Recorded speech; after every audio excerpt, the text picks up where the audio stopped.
Hello, everybody. My name is Antoinette. It's time for Storybook fun at the Orange County Library System. Do you like to tell stories? You do? So do I. And I like to play, sing, read, and practice writing my letters every day. Grown-ups, our library story times demonstrate many ways that you can practice these 5 very important literacy skills with your little ones every day, with methods based on every child ready to read. When you tell stories, play, read, sing, and practice writing your letters every day, we help our little ones to grow and learn in many ways. Let's get started with our American Sign Language Hello song. This is Hello, and feel free to integrate other languages to introduce to your child. Hello, hola. And this is Friends. It's time to say hello. Let's sing it. Hello, friends. Hello, friends. Hello, friends. It's time to say hello. Very good. Open, shut them, everyone.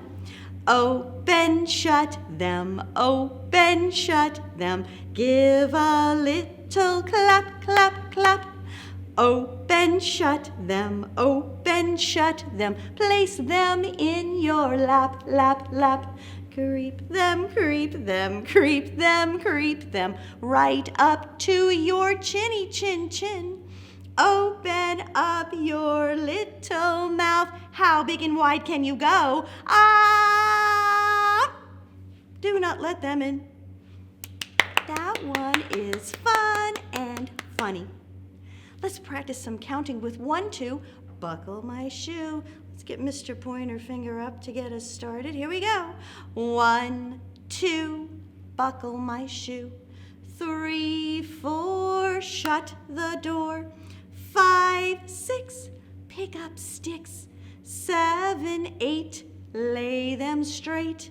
9, 10, begin again. From the top, here we go. 1, 2, buckle my shoe. 3, 4, shut the door. 5, 6, pick up sticks. 7, 8, lay them straight. 9, 10, now that is the end. Well, just for a little while, lock in those counting skills. We're going to practice our counting more with our very first story today. Little Crow counts to 10 and back again is my original adaptation of an old fable. The Crow and the Pitcher is one of Aesop's fables. Now, I wonder, have you ever seen a little bird like Little Crow?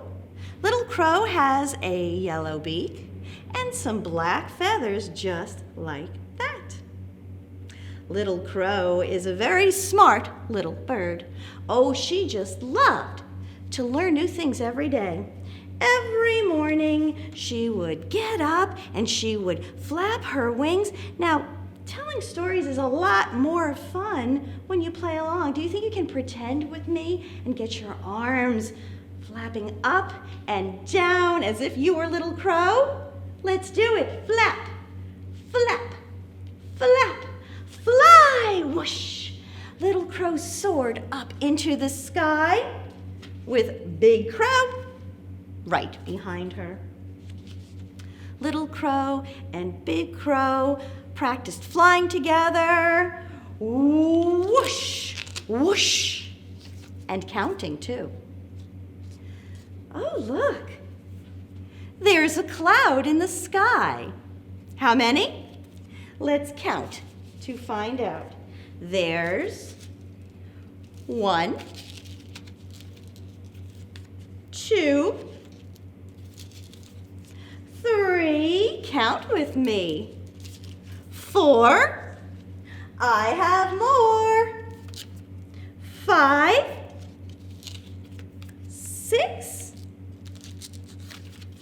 7,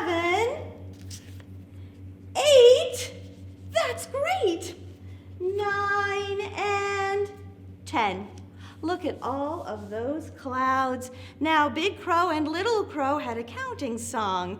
Will you count and sing with me? It goes like this. 1, 2, 3 little clouds. 4, 5, 6 little clouds. 7, 8, 9 little clouds. 10 little clouds in the sky. Oh, those clouds were white and fluffy and so light they just floated up there in that blue sky. Well, pretty soon they began to change. Those clouds became gray and heavy and dark. Now, Big Crow and Little Crow knew what that meant. It meant that those clouds were filled with little droplets of water. It was time for those clouds to send down some rain.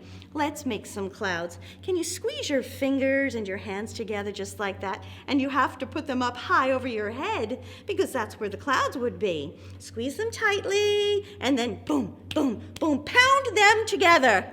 Oh, look, we're making thunder. Boom, boom, boom, boom, and then whoosh. Down, down, down came that rain, and the clouds went away.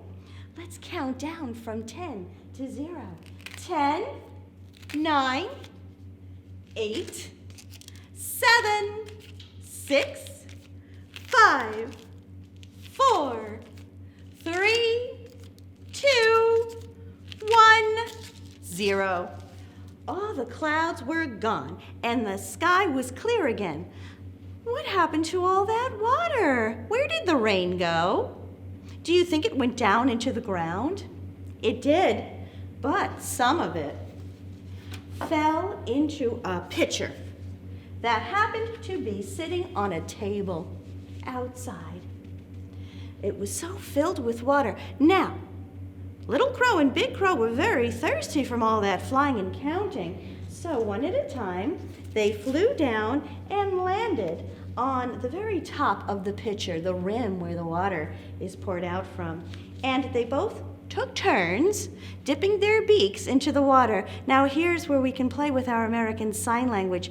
Can you get your pointer finger and your thumb and just pinch them together and put them in front of your face like that? It's like a little moving picture of what a bird might do with its beak. That's bird in American Sign Language, bird. Now get that beak and dip down. Ooh, one more time. They both dipped into that cool water and took a good long drink. Now, Big Crow and Little Crow drank and drank, and that water went down, down, down, and at last they were cool and refreshed, and off they flew.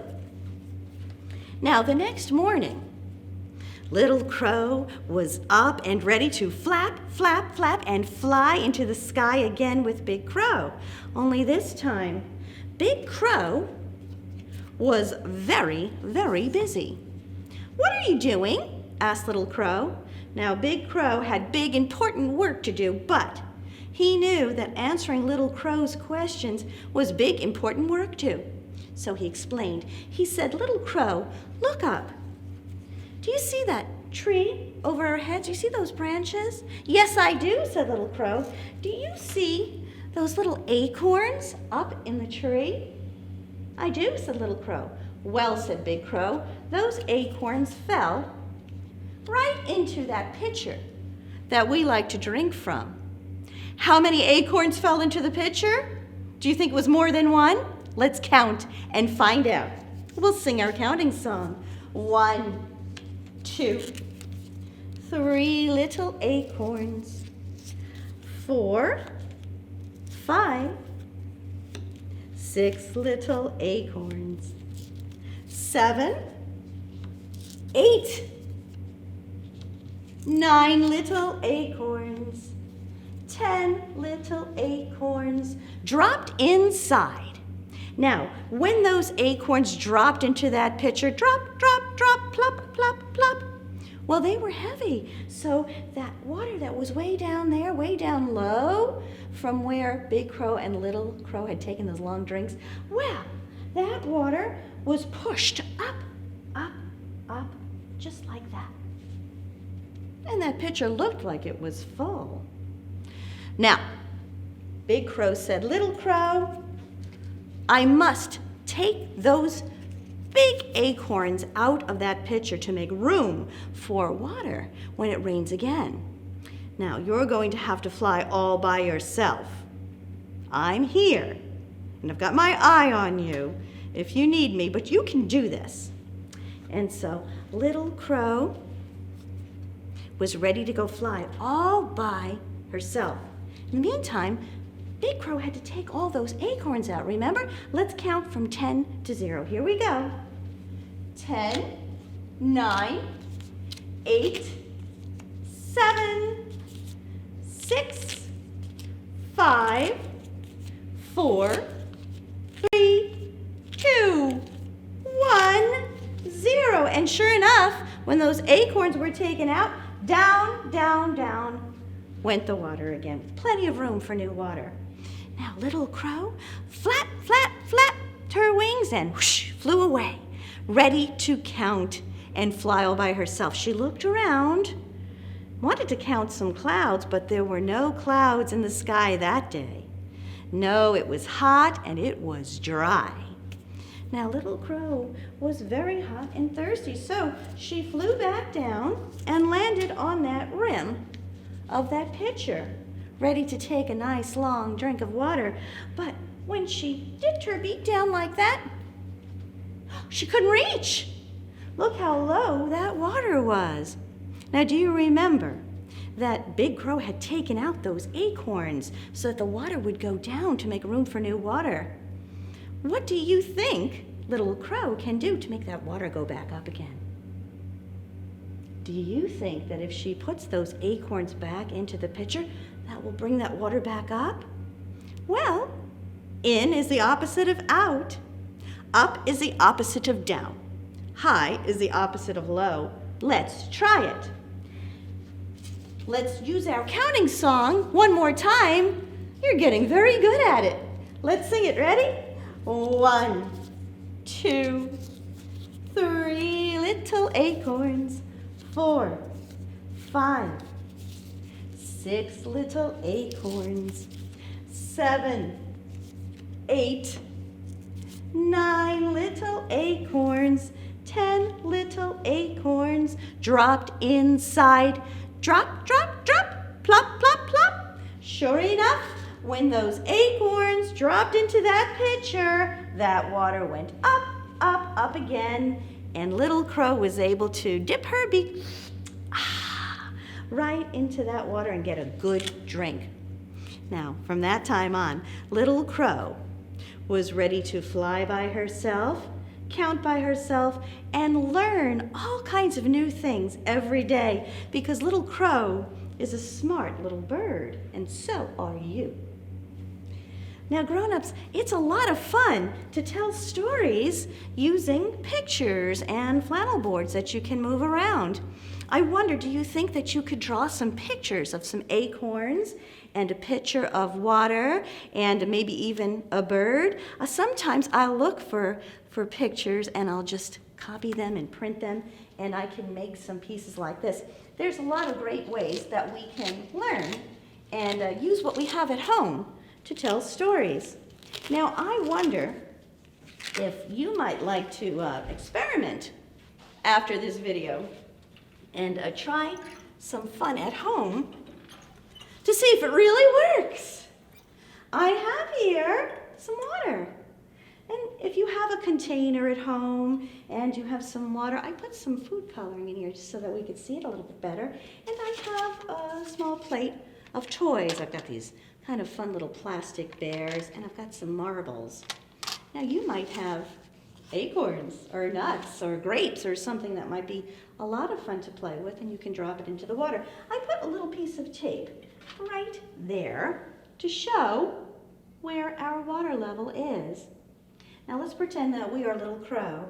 Let's see what happens. Do you think that water will go up if I drop in some of these marbles? Let's try it. Here we go. 1, 2, 3. I have more. 4, 5,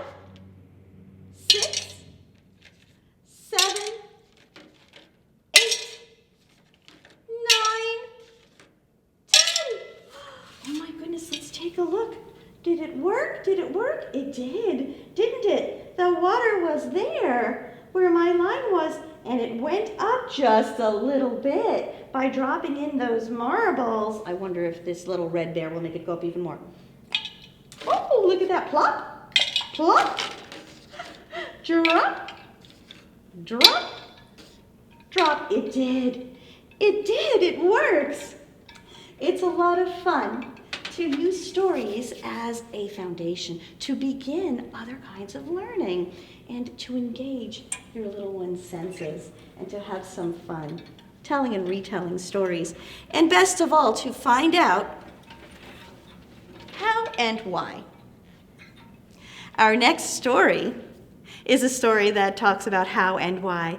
It comes from Old Mother West Wind How and Why Stories by Thornton W. Burgess. It is the story of Jimmy Skunk. Now, of course, you know that long ago the world was very different than it is today. Yes, indeed, very different. Back in those days, Jimmy Skunk's ever so great-grandfather, old Mr. Skunk, was much slimmer and trimmer than Jimmy Skunk is now. Yes, and he was more like his cousins, Mr. Mink and Mr. Weasel. He was clever and quick. Yes, very. He had to be. You see, back in those days, old Mr. Skunk didn't have any way of protecting himself, not the way Jimmy Skunk has nowadays. Back in those days, old Mr. Skunk was dressed all in black, and he had to hurry and scurry and hide from some of his neighbors that didn't make him feel very safe. Neighbors like Mr. Wolf, Mr. Lynx, and Mr. Panther. Now that all would have been just fine, don't you think? Except Mother Nature discovered that old Mr. Skunk had gotten into a little bit of mischief when the sun went down and the night grew dark. And in that black suit that he was wearing, it was hard for him to be found. So, that night, Mother Nature gave old Mr. Skunk a white stripe from the top of his head all the way down his back to the tip of his tail. So now, no matter how dark the night grew, she could always keep her eye on old Mr. Skunk. Now hard times came to the big green forest and the big green meadow. Food was hard to find, so the creatures had to hurry and scurry more than ever. Now old Mr. Skunk knew he had to find another way to protect himself. Got a great idea. He asked Mother Nature if she could please give him a bag of smelly perfume that would make everyone around him feel a little ill, everyone but himself. Now, Mother Nature knew that she had given old Mr. Skunk that white stripe and made things a bit challenging for him, and she wanted to help him, but she made old Mr. Skunk promise that he would only use that smelly bag of perfume if he was in grave danger and didn't feel safe. Well, old Mr. Skunk did promise, but he couldn't wait to try out his new defense. Well, his opportunity came very soon when old Mr. Wolf approached nearby. Shh. Old Mr. Skunk waited quietly behind the bush, and Mr. Wolf came closer and closer and closer, just a little bit too close, and then whoo! Old Mr. Wolf went, "Hey you, that stinks!" And he got away, as far away and as fast as he could. It worked, yes! Well, it worked on Mr. Lynx and Mr. Panther as well. Well, now, old Mr. Skunk wasn't afraid of anybody, and he could take his time burrowing for food. Now, old Mr. Skunk discovered that the other creatures who were still scurrying and hurrying about had left behind good food. They missed a few things. Well, now that old Mr. Skunk didn't have to hurry or scurry, he also didn't have to worry. He took his time and he found lots of good things to eat. Old Mr. Skunk grew fatter and slower. Now he kept his promise. He only used that smelly old bag of perfume when he didn't feel safe. Other than that, he would mind his own business. And the other creatures of the big green forest respected old Mr. Skunk. Now, that bag of smelly perfume has been handed down in the skunk family all the way down to Jimmy Skunk. And that is why Jimmy Skunk is so independent and unafraid. He's got that white stripe from the top of his head to the tip of his tail, just the way that we know him now. Those are some fun old stories that explain a little bit of how and why. Another fun way to play and tell stories is to sing. And I've got a wonderful letter game to play, and we're just going to start by clapping our hands. This is a familiar old tune. It goes like this. A tisket, a tasket, a green and yellow basket. I wrote a letter to my friend and took it to the market. Let's do that again together from the top, everyone. A tisket, a tasket, a green and yellow basket. I wrote a letter to my friend and took it to the market. I dropped it, on the way I dropped it. A ladybug picked it up and put it in my pocket. A tisket, a tasket, a green and yellow basket.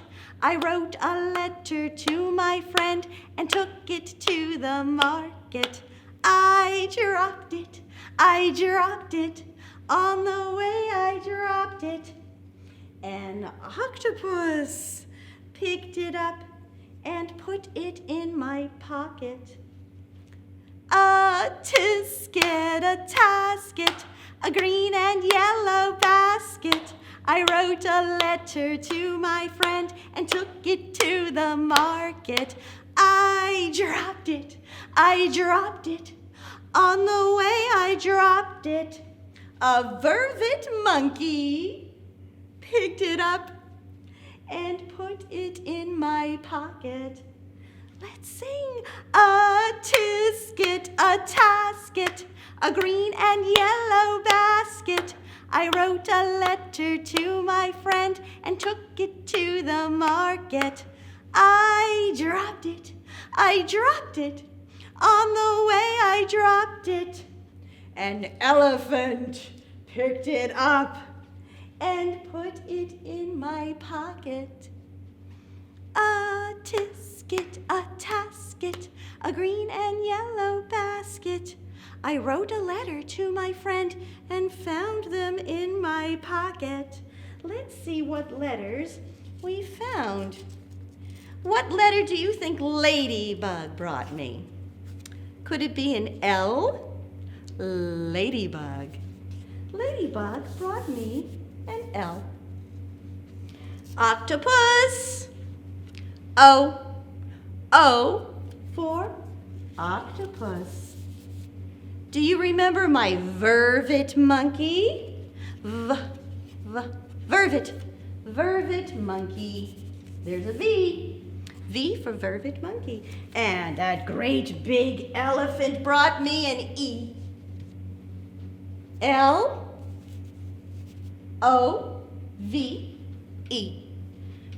are the 1, 2, 3, 4 letters that come together to make the word love.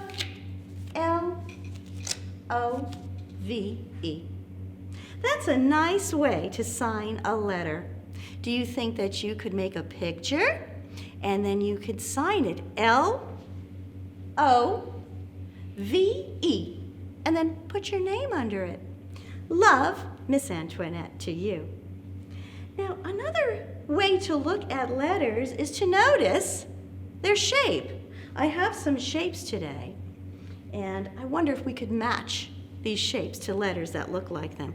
I have this shape right here. It has 2 long sides and 2 short sides. 1, 2, 3, 4 sides all together.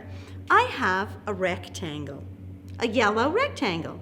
Now, do you think that the letter L matches that rectangle? Well, let's look, starting from the top. The L goes down and across. And look, my rectangle does the same thing, doesn't it? It looks like that could be an L right there. The rectangle makes a good match for the letter L. I have this shape. It's a round shape and it's green. I have a green circle. A green circle. Does this match the O? An O is round and a circle is round. O is a very good match for that letter. That circle and that letter O are a very good match together, I think. What do you think? I have a triangle. 1, 2, 3 sides. It's kind of pointy on the bottom, isn't it? Do you see a letter that looks like this triangle, this pink triangle? Do you think the V matches that pink triangle? I think it does. It looks like that could be a V, just like that letter V right there. And I've got one more shape. It's another rectangle with 1, 2 short sides and 1, 2 long sides, 4 sides all together, kind of like a cereal box, that rectangle. This one's orange, and it looks like it could match that letter E. You know, the E and the L do have that back and that bottom, just like that. They do have some things that are alike. L-O-V-E, rectangle, circle, triangle, rectangle. Grown-ups, when our little ones are learning about shapes, they're learning letter identification as well. Another fun way to play. Thank you so much for joining me today. My hands say thank you with a clap, clap, clap. My feet say thank you with a tap, tap, tap. Clap, clap, clap, tap, tap, tap. We roll our hands and say goodbye. Thanks for watching. Subscribe to our YouTube channel to be the first to find out when we have new fun and informative videos for you. Orange County Library System is your place to learn, grow, connect.